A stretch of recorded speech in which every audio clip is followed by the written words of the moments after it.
The First War of Indian Independence, 1857. The British came to India in the year 1600 as traders and set up the first factory in Surat. Later, they expanded their company to Bombay, Madras, and Calcutta. As the Mughals declined in power, the company rose. The company's power, exploitation, and policies led to the uprising of 1857. The revolts before 1857 were local, scattered, and isolated and did not pose much threat to the British. The Sepoy Mutiny started due to political, socio-religious, military, and economic causes. The political causes for the uprising of 1857 were due to the policy of expansion of the British, which was done through outright wars, alleged misrule, subsidiary alliance, and doctrine of lapse.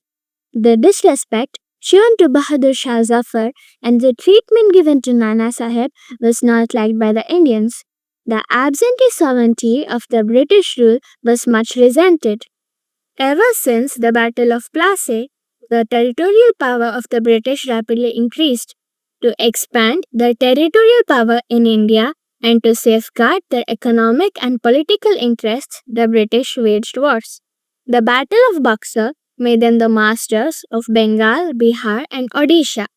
They annexed most of the territories of the Mysore state in the Anglo-Mysore Wars, and the Peshwa's entire dominions and all the Maratha territories north and south of the Narmada River fell in the hands of the British in the Third Anglo-Maratha War. The Punjab was annexed in 1849 in the Second Anglo-Sikh War. The subsidiary alliance was another way to control the territories without actually annexing them. This was introduced by Lord Wellesley. It was an agreement between the company and the Indian princely states, by the virtue of which these states lost their sovereignty. States that accepted the subsidiary alliance were Nizam of Hyderabad, Raja of Mysore, Raja of Tanjore, Sindhia, and Rajput states of Jodhpur, Jaipur, Macheri, Bundi, and the ruler of Bharatpur. These states who had accepted the subsidiary alliance had to abide by these clauses. Accept the British as the supreme power, surrender the foreign relations to the company, and would not enter into any alliance with any other power and would not wage wars. Accept a British resident in their court and agreed not to employ any other Europeans in their service without consulting the British. Agreed to maintain British troops at their own costs. Virtually lost their independence. The doctrine of lapse was another way to cunningly annex their territories. The local rulers termed it as the lapse of all morals. This was introduced by Lord Dalhousie. According to this doctrine, if a ruler died without a natural male heir, his kingdom would lapse, that is, it would come under the company's territory. This also took away the regal titles and pensions of some Carnatic states. Kingdoms annexed by the company on this pretext were Jhansi, Satara, Udaipur, Sambalpur, and Nagpur. When the ruler of Jhansi died without a natural male heir, his kingdom was annexed and the Rani was pensioned. His adopted son Anand Rao was not recognized as a lawful successor.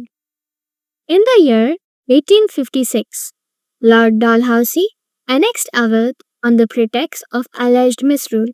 He declared that Awadh was annexed for the good of the Gaunt, but the people had to face many hardships, like paying more taxes for foods, ferries, and houses.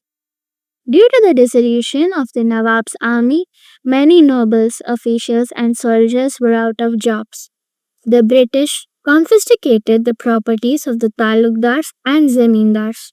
The company's sepoys, of which 75,000 were from Awadh, who had helped the British conquer the other lands, were the worst affected. Now, their own motherland was under the control of the British and had to pay a lot of taxes on their families held in Awadh. This affected their financial conditions badly. Disrespect shown to Bahadur Shah Zafar. Bahadur Shah Zafar The Mughal ruler was under the protection of the company and received a pension from the British. The name of the Mughal ruler was removed from the coins minted by the company. In 1849, Lord Dalhousie announced that the successors of Bahadur Shah Zafar would not be permitted to use the Red Fort as their palace. They were required to ship to a place near the Qutub Minar. In 1856, Lord Canning announced that after the death of Bahadur Shah, his successors would not be allowed to use imperial titles with their names and would be known as mere princes. This decision of the British hurt the feelings of the Mughals. Consequently, Zeenat Mahal, the wife of Bahadur Shah Zafar, began plotting against them. Nana Sahib was the adopted son of Bajirao II, the last Peshwa. The treatment given to him was widely resented in the Maratha region. The British refused to grant Nana Sahib the pension they were paying to Bajirao II.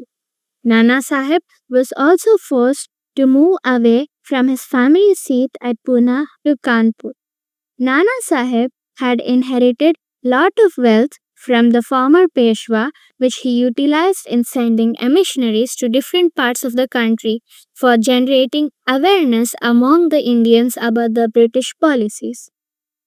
Absentee sovereignty of the British.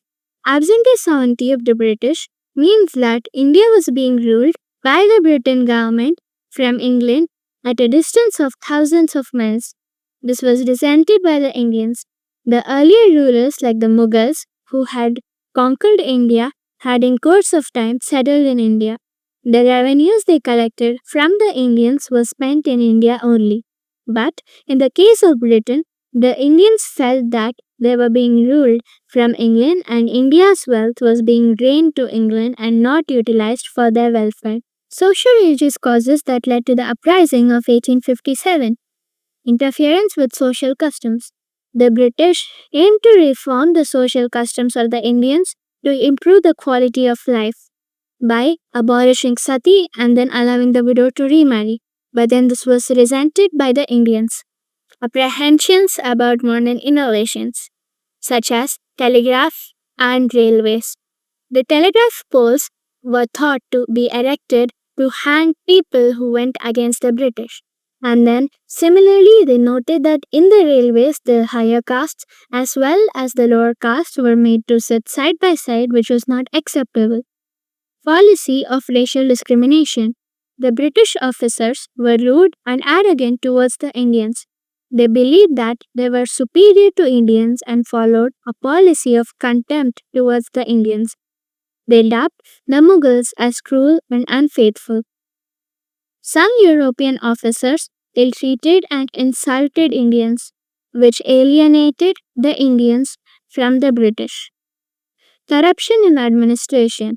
The police and petty officials were corrupt. The rich got away with crime, but the common man was looted, oppressed, and tortured. Oppression of the poor. The complex judicial system enabled the rich to oppress the poor. Flogging, torture, and imprisonment of cultivators for their inability to pay arrears of rent, land revenue, and interests on the debt were quite common. Thus, the growing poverty made the poor desperate and led them to join a general uprising in the hope of improving their lot. Activities of missionaries. The British were different from Indians in race, religion, and sentiments. In the 18th century, the British showed a friendly attitude towards the Indian religions. They had no particular zeal for their own religion, and the company even acted as trustees for some Hindu temples. However, in the 19th century, this attitude underwent a change. The British began to interfere with the local religious and social customs. They denounced idol worship and dubbed local beliefs as ignorance. The Charter Act 1813 led to an increase both in the numbers and activities of the Christian missionaries. The Indians thought that the government was supporting missionaries who would convert them to Christianity. Fears regarding Western education. The Western system of education was introduced in a number of schools. In 1829, the Bengal government established an English class in Calcutta Madarsa, which was a Muslim institution. Later, English classes were introduced in the Benares Sanskrit College. The shifting of emphasis from Oriental learning to Western education was not received well by the people, especially the Pandits and the Maurvis. They saw it as an attempt to discourage traditional Islamic and Hindu studies. People started suspecting that the aim of the Western education was not to promote literature and sciences, but to encourage their children to become Christians. Taxing religious places. Religious sentiments of the Indians were hurt by the official policy of taxing lands belonging to the temples and mosques.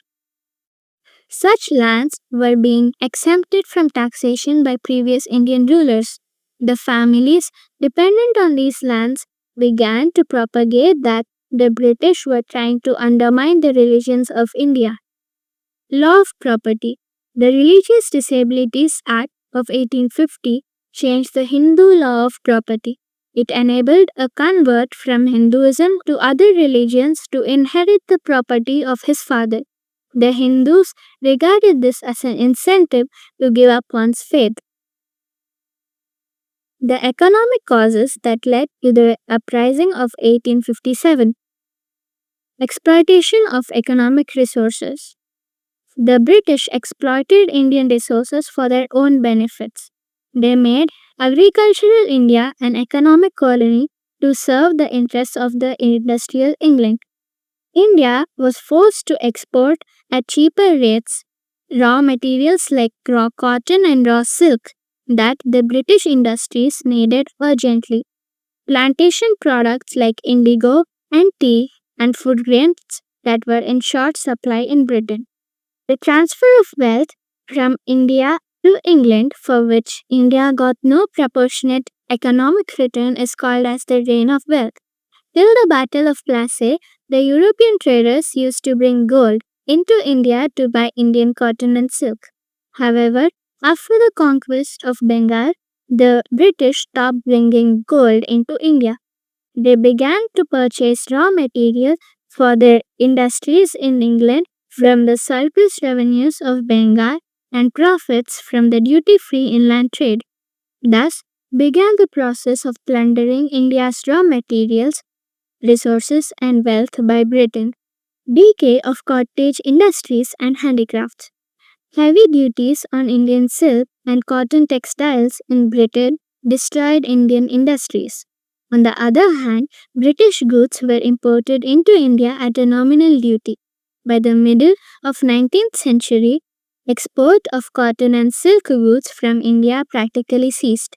The art of spinning and weaving, which for ages had given employment to thousands of artisans, became extinct. Economic decline of peasantry. The peasantry were heavily burdened with taxes. The exorbitant land revenue affected the peasants very much, thus leading to famines, growing unemployment. The British never patronized any men of art or scholars. With the decline of rulers, the financial support given to them was lost. The people earlier employed by the rulers were now unemployed due to the dissolution of the king's administration. Inhuman treatment to indigo cultivators. Indigo trade was highly profitable for the British. The peasants were forced to cultivate only indigo in the lands chosen by the British planters, else their cattle were taken away and their crops burnt. Poverty and famines. Exploitation, high taxation, and drain of wealth led to famine and droughts. Between 1765 and 1857, there were 7 major famines and many minor famines. Decline of landed aristocracy. The Inab Commission, 1852, confiscated 20,000 properties whose landlords failed to produce title deeds. These lands were confiscated and were sold to the highest bidders. The merchants and the moneylenders bought these lands and exploited the tenants. Military causes for the revolt of 1857.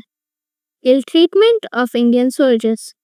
The East India Company established the British Empire in India with the help of Indian soldiers. Despite the fact that Indian soldiers were as efficient as their British counterparts, they were poorly paid, ill fed, and badly housed. British military authorities forbade the sepoys from wearing caste or sectarian marks, beards, or turbans, and they showed disregard for the sentiments of the sepoys. General Service Enlistment Act. According to traditional belief, it was a taboo for a Brahmin to cross the seas. The British Parliament passed the General Service Enlistment Act in 1856. As per this act, Indian soldiers could be sent overseas on duty. The act did not take into account the sentiment of the Indian soldiers. The Brahmin soldiers saw this as a danger to their caste. This led to a feeling of resentment among them. Larger proportion of Indians in the British Army. Number of British troops in India was never very large, with the British in the ratio as low as 1 in 4,000. Dalhousie had recommended that more British soldiers should be recruited in the army. This could not come through. Thus, it made it easier for the large number of Indian soldiers to take up arms against the British. Bleak prospects of promotions. All higher positions in employment were reserved for the British, irrespective of their performance. Even the Indian soldiers formerly occupying high position in the armies of native princes could not rise above the rank of a subedar. Deprivation of allowances. The extension of British dominion in India adversely affected the service conditions of the sepoys. They were required to serve in areas away from their homes without extra payment and additional bhatta, foreign service allowance. The Post Office Act of 1854 withdrew the privilege of free postage enjoyed by the sepoys. Faulty distribution of troops. Places of strategic importance like Delhi and Allahabad had no British armies and were wholly held by the Indian soldiers. Thus, it was easy for the soldiers to rise up against the British. Poor performance of British troops. The British Army suffered major reverses in the First Afghan War, in the Punjab Wars, and in the Crimean War. In 1855 to 1856, the Santal tribesmen of Bihar and Bengal, armed with axes and bows, rose up against the British, temporarily sweeping away the British rule from their area. Though the British suppressed the Santal uprising, the disaster they suffered broke the myth that the British were invincible. Lower salaries. The wages of the Indian soldiers were inadequate to support their families. On the other hand, British soldiers received more than 8 times the salaries of the Indian soldiers. Immediate cause. Introduction of the Enfield rifle. In 1856, the British authorities decided to replace the old-fashioned musket called the Brown Bess by the new Enfield rifle. The loading process of the Enfield rifle involved bringing the cartridge to the mouth and biting off the top greased paper with the teeth. In January 1857, there was a rumor in the Bengal regiment that the greased cartridge had the fat of cow or pig. The sepoys were now convinced that the introduction of greased cartridges was a deliberate move to defile Hindu and Muslim religions, as the cow is sacred to the Hindus and the pig is a taboo to Muslims. So, both the Hindus and the Muslim soldiers refused to use their cartridges and staged an uprising when they were forced to use them. Consequences of the First War of Independence. End of the company's rule. The most significant result of the uprising of 1857 was the end of the rule of East India Company and the assumption of the Government of India directly by the Crown. This was done by the Government of India Act of 1858, which had the following provisions. It transferred the power to govern India from the East India Company to the British Crown. The company's Board of Control and Court of Directors were abolished.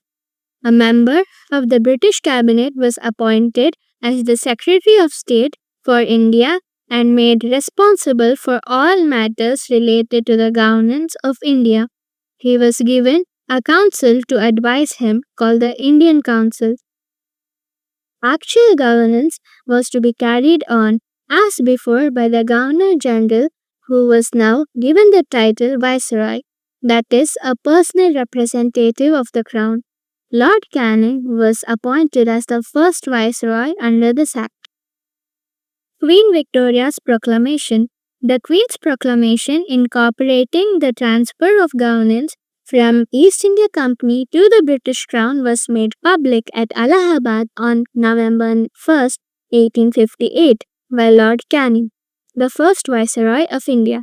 The proclamation promised that the Government of India would follow a policy of non-intervention in social and religious matters of the Indians, treated all subjects, Indians and Europeans, as equals, grant a general pardon to all those who had taken part in the war except those who were found guilty of murder of British subjects, do its best to advance the industries in India, promote works of public utility in India so as to ensure the material as well as the moral progress of the people.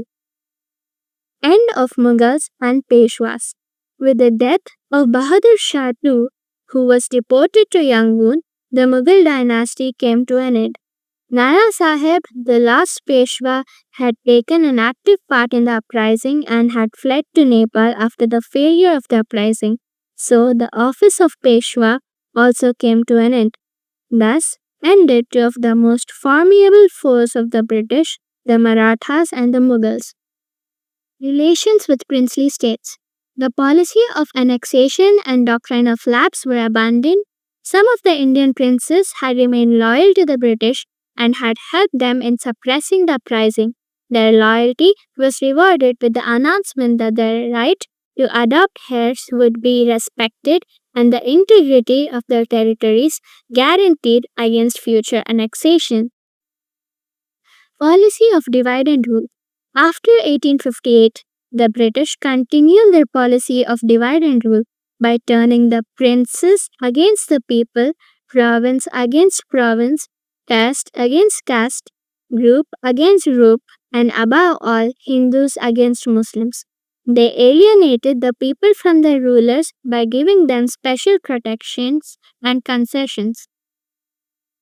Racial antagonism. The British believed in the racial superiority and they thought that a social distance would be maintained to preserve their authority over the Indians.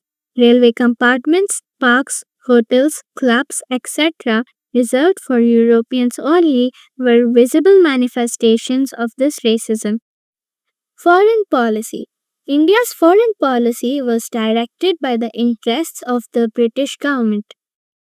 It fulfilled the two aims of the British: protection of its Indian Empire and expansion of British economic commercial interests in Asia and Africa.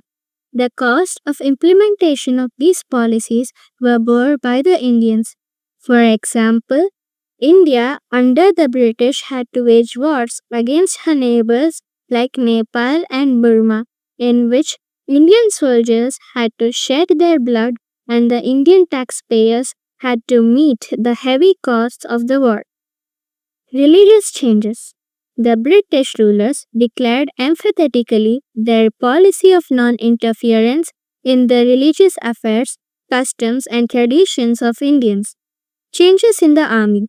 The Indian Army was reorganized after 1858 to prevent the recurrence of another uprising in the following manner. The strength of the European troops in India was increased. The ratio of the European to the Indian troops were fixed at 1:2 in Bengal armies and 2:5 in Madras and Bombay armies. The general principle adopted was that the number of Indian sepoys should not exceed twice of that of European troops. European troops were kept in key geographical and military positions to desist the Indian soldiers from rising again against the British rule. The sophisticated weapons and ammunitions were never placed under the charge of Indians. All Indian artillery units, with the exceptions of the few mountain units, were disbanded.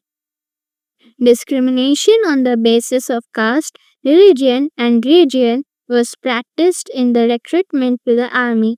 In order to discourage nationalism, measures such as introduction of caste and community in most regiments were taken. Newspapers, journalists, and nationalist publications were prevented from reaching the soldiers to keep the Indian army separated from the life of the rest of the population. Economic exploitation. The uprising of 1857 ended the era of territorial expansion and ushered in the era of economic exploitation in the following manner. India was turned into a typical colony, exporting raw materials and importing finished goods. The salaries and allowances of the Secretary of State and the members of the Indian Council, the civil servants, and the military officers were a large drain on the country's resources. Peasants were impoverished under the British rule. The indigo peasants of Bihar revolted on a large scale in 1866 to 1868. Rural artisan industries such as handicrafts, spinning, and weaving collapsed. The Indians had to pay high interests and dividends on the British capital invested in India. The British invested their surplus capital in India in railways, plantations, coal mines, jute mills, shipping, etc. Rise of nationalism. The uprising of 1857 was the first struggle of Indian people for freedom from British imperialism. It paved the way for the rise of the national movement. The sacrifices made by Rani Lakshmibai, Nana Sahib, and Mangal Pandey served as a source of inspiration for the future freedom fighters.